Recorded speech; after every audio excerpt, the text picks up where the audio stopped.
မင်္ဂလာပါ This is United Channel လေးကနေပြန်လဲကြိုဆိုလိုက်ပါတယ်တမိုင်းတစ်ခေတ်ကိုရေးထိုးမဲ့ Michael Cardiff ကျွန်တော်ကွင်းလယ်မှာဆိုလဲ Michael Cardiff အတွက်လူအင်အားဖြည့်ပေးထားပြီးအခုဆိုရင်ဘယ်နောက်ကန်လူခေါ်ဖို့အတွက်လဲအတင်းကလှုပ်ဆောင်နေပြီဆိုဆိုတာဆက်စီထက်မယ်ဆိုရင်လဲတိုက်စစ်မှုတယောက်ခေါ်အောင်မယ်အဲ့တော့ကျွန်တော်တို့အတင်းဟာတမိုင်းတစ်ခေတ်ကိုရေးထိုးမဲ့ Michael Cardiff လို့ပဲကျွန်တော်တင်စားလိုက်မယ်ဗျာအခုဆိုရင်ကျွန်တော်တို့ Premier League ကစနေနေ့ညနေ6နာရီမှာကန်မှာဖြစ်တယ်အဲ့တော့ကျွန်တော်တို့အတွက်အရန်အေးရပြရကြိုးလဲမရှိတော့ဘူး6နာရီကန်မှာအတွက်ကြောင့်စောလဲစောတယ်အကိုတို့နေလဲကြီးစုဖို့အတွက် ready ပဲလားဟူစီဒီရဲ့အိမ်ကွင်းမှာ Manchester United ကတွားရောက်ပြီးတော့ကန်ရမှာဖြစ်တယ်အဝေးကွင်းကိုကန်ရမှာဖြစ်တယ်ကျွန်တော်တို့ယာဒီအစမှာအိတ်ပေါက်နဲ့ဖားကောက်ဖြစ်နေလို့မရဘူးကျွန်တော်တို့အိတ်ကိုတခါတည်းချုပ်ခဲ့မှရမယ်အဲ့တော့အစတွေကအစကောင်းမှအနှောင်းတေးကြမယ်တဲ့အစကောင်းအောင်လုပ်မှရမယ်ဘာလို့လဲဆိုတော့ချန်ပီယံလိကန်ရမယ့်အချိန်တွေကြရင်ကျွန်တော်တို့အတင်းလေးတွေနဲ့တွေ့လို့အတင်းလေးတွေနဲ့တွေ့လို့အမှတ်တွေရောခဲ့ရင်ကျွန်တော်တို့ဒီအချိန်မှာအမှတ်တွေကရယူထားမယ်ဆိုရင်အဲ့အချိန်မှာခံတာမယ်ဗျာအဲ့တော့ Michael Cardiff အနေနဲ့ဘယ်လို line နဲ့တွေထုတ်ပြီးတော့ဟူစီဒီကိုအနိုင်ယူသွားမလဲကျွန်တော်တို့တစ်ချက်လောက်line နဲ့လေးထုတ်ကြည့်လိုက်မယ်ဗျာကျွန်တော်အမြင်ကတော့ဂိုးသမားနေရာမှာတော့ဆန်နာလမန်းပဲအကုန်လုံးလဲတဘောတူမယ်ထင်တယ်ဆန်နာလမန်းဟုတ်ပြီနောက်တန်းဘိုးခန်းစစ်အနေနဲ့နှစ်ယောက်ကတော့မကွိုင်းရနဲ့ကျွန်တော်တော့ဟီးပန်းမဲ့ထင်တယ်ဟီးပန်းမဲ့မကွိုင်းရနဲ့ဟီးပန်းမဲ့ပွဲထွက်လာမယ်လေမာတီနက်ကိုတော့ပွဲထုတ်လာလို့မဖြစ်သေးဘူးဘာလို့လဲဆိုတော့မာတီနက်ကဒီကစားမဲ့မိနစ်တရာအရင်နေသေးတယ်ရတန်မမီတွေကအတင်းနဲ့ဒီဟီးပန်းကတော့အတင်းရဲ့လေ့ကျင့်ခန်းတွေမှာဒီထွင်ဟွာတွေထွင်နီတွေမှာရောပြီးတော့လေ့ကျင့်ကွင်းတွေမှာအစခြေစွမ်းပြတယ်ပြီးတော့ယာဒီဂျိုခြေစွမ်းပွဲတွေမှာလည်းပွဲစဉ်တိုင်းမကွိုင်းရနဲ့တွဲပြီးကန်ထားတဲ့အတွက်ကျွန်တော်အနေနဲ့ကတော့ဟီးပန်းကိုပွဲထုတ်တင်တယ်လို့မြင်တယ်မာတီနက်ကိုတော့ပွဲမထုတ်တင်နေဘူးကျွန်တော် AC Milan နဲ့ပွဲမှာဆိုရင်သူ့ရဲ့စပီတွေကနည်း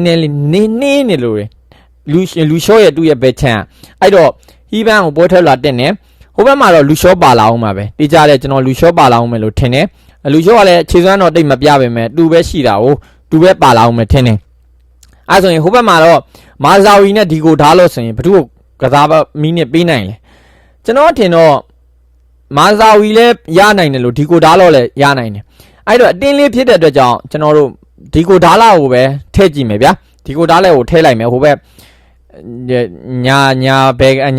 ်ညာနောက်ခံစစ်မှာဆိုရင်အဲ့ဆိုရင်ဒီကိုဓာတ်လို့ရှိမယ်အဲ့ကွင်းလဲမှာဆိုဘယ်သူတွဲလာနိုင်လဲကွင်းလဲမှာဆိုရင်ကိုဘီမိုင်းနူးတော့ထဲမလာတော့တယ်ကိုဘီမိုင်းနူးကကျွန်တော်တို့ယာဒီဂျိုဒီခြေစွမ်းပွဲတွေမှာကန်ထားရတာအနှဲငယ်လေးပဲ AC Milan နဲ့ပွဲအမမီနစ်အနှဲငယ်လေးပဲကစားရသေးတယ်ပြီးတော့အရန်ကြီးလဲကျွန်တော်တို့အတင်းကြီးမဟုတ်တဲ့အတွက်ကြောင့်ကိုဘီမိုင်းနူးကိုထဲเสียရလဲမလိုဘူးလို့ထင်တယ်ဘာလို့ဖြစ်အန်ဒိုဆန်တို့တော့ပါလာရမယ်အန်ဒိုဆန်တို့ရဲ့ဘေးမှာဆိုရင်ယူရီတယ်လီမန်ဖြစ်လာနိုင်တယ်ဘာဖြစ်လို့လဲဆိုတော့ဒဗက်စစ်အားအရန်ကြီးစိုက်เสียမလို့အတင်းလေးဖြစ်တဲ့အတွက်ကြောင့်ယူရီတယ်လီမန်ရောက်လာပါလာမယ်ဆိုလဲမဆိုးဘူးအဲ့တော့ယူရီတယ်လီမန်ရဲ့အန်ဒိုဆန်တို့ရဲ့ကွင်းလယ်မှာအထိုင်2ယောက်အဲ့ဆိုရင်နံပါတ်10တို့မှာတော့ဘရူနိုပြီးရင်စိတ်မှာတိုက်စစ်မှုအဖြစ်ရတော့ကျွန်တော်အမြင်ကတော့အမ်ဘူမိုရဲ့ပါလာမယ်အမ်ဘူမိုရဲ့ဟိုဘက်ကကုညာရဲ့ဒီဘက်ကအာမတ်ရဲ့ဘလို့မြင်လဲကျွန်တော် line နဲ့ထုတ်ပေးသွားတဲ့အုပ်ထဲမှာဆက်စကိုကတော့ဒိုင်ယာရလို့နောက်ထပ်2ပွဲလောက်မှပါနိုင်မယ်ပြီးတော့ဒိုင်ယာရလူစင်မှာမေဆန်မောက်ရဲ့ဆက်စကိုရဲ့ဦးကားတေးရဲ့မပါနိုင်နေဘူးဒီနောက်ပိုင်းကျမှ Redford တို့ပါ Webbo တို့ဝင်လာတော့တယ်ဘလို့ဒ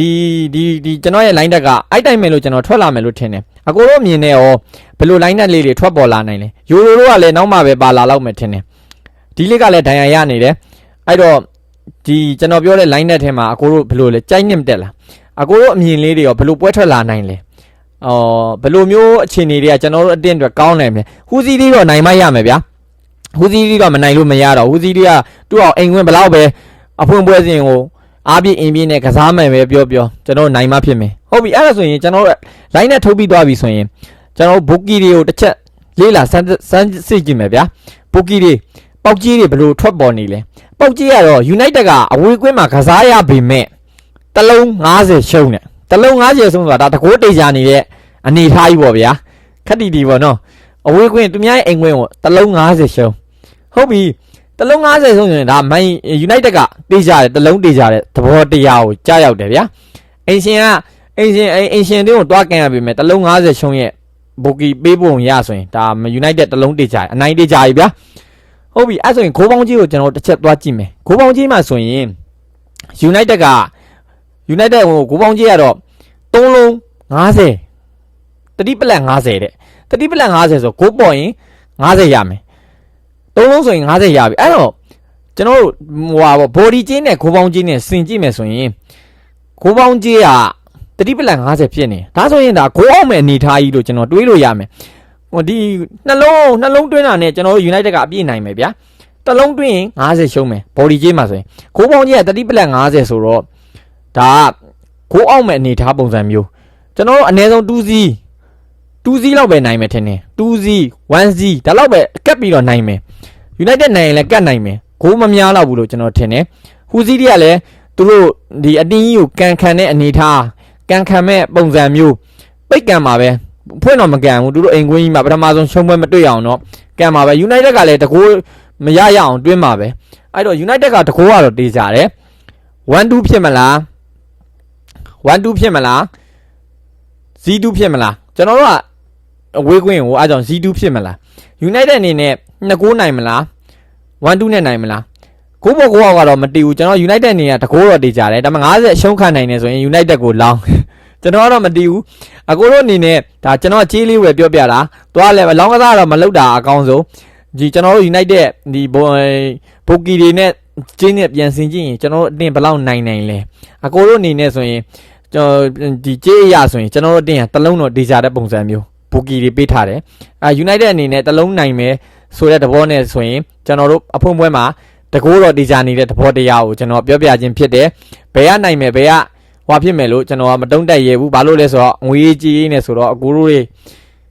ဟိုအစင်မပြေသွားရခဲ့ရင်ကျွန်တော်အနေနဲ့